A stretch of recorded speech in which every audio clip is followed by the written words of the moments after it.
Introduction to Chronic Disease Rehabilitation.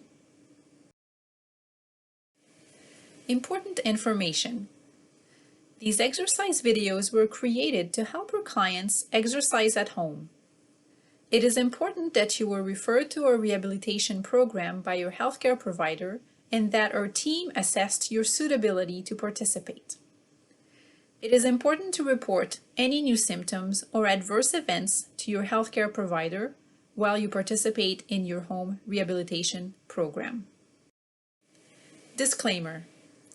These exercise videos are taught by Valerie, a physiotherapist with the North Lanark Community Health Center and part of the Lanark-Renfrew Lung Health Program. We want to provide an opportunity for you to continue to be physically active at home. It is not meant as a physiotherapy treatment, and you are free to do the exercises or not. If you encounter issues while doing the exercise videos, symptoms of shortness of breath, chest pain, acute muscle pain, or other, please contact your primary care provider to discuss. For everyone, if your symptoms are acute and not improving with rest, you should call 911. If you have questions about the exercises, please contact Valerie to discuss. Your goals for participating in our program. Aim to be active every day. Aim to do the exercise videos 2 to 3 times per week. Aim to do aerobic activities such as walking, biking, dancing, or swimming at least every other day. More is always better. Take all your medications or puffers as prescribed, and most importantly, have fun. Equipment you might need: a sturdy chair, preferably without arms, some resistance, either hand weights, elastic bands, or anything you can find at home, cans of food, bottles filled with water or rice. A way to measure your exercise intensity. We'll go over the RPE scale on the next slide. If you have a home blood pressure machine, you could use that to measure your blood pressure and heart rate before and after your exercise. A pulse oximeter is a little gadget you can put on your finger that will give you your heart rate and oxygen level.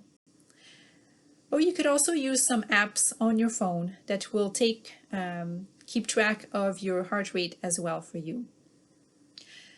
You should have your rescue medication handy, such as your Ventolin or nitro spray, if those were prescribed to you. Of course, if oxygen has been prescribed to you, you should be using it when you're exercising. You should rate your perceived effort while you're doing these exercise videos or when you're doing your cardio activity at home. I want you to rate your overall effort and shortness of breath together. Ideally, I want your effort to be somewhere between 3 and 5 out of 10. 3 out of 10 means a moderate effort. It is comfortable. You can still speak in short sentences. A 5 out of 10 effort is getting difficult.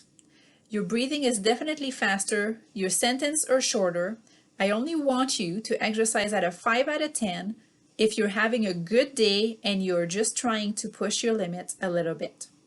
If you rate your effort at 5 out of 10 because you're not sleeping well or you might be coming down with a cold or some other infection, then I need you to slow down.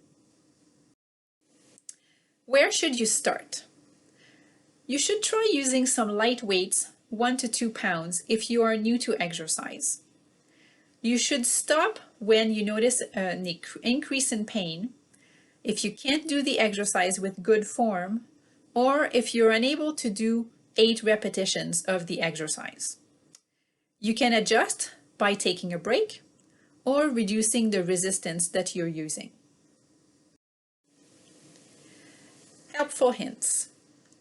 To make the sit-to-stand exercise easier initially, you can add a pillow or a folded blanket on your seat to raise your hips a little bit. To relieve tension in your knee when doing the knee extension exercise, you can add a rolled towel behind your knee. Remember to use pursed lip breathing whenever you are feeling too short a breath. The pursed lip breathing technique is very helpful to help slow down the rating at which you are breathing. It is important to breathe in through the nose and breathe out through pursed lips. You want to try and make your breath out a little bit longer than your breath in. This is what is helping to slow down your breathing rate. Your breath out should be longer, but it should not be forced.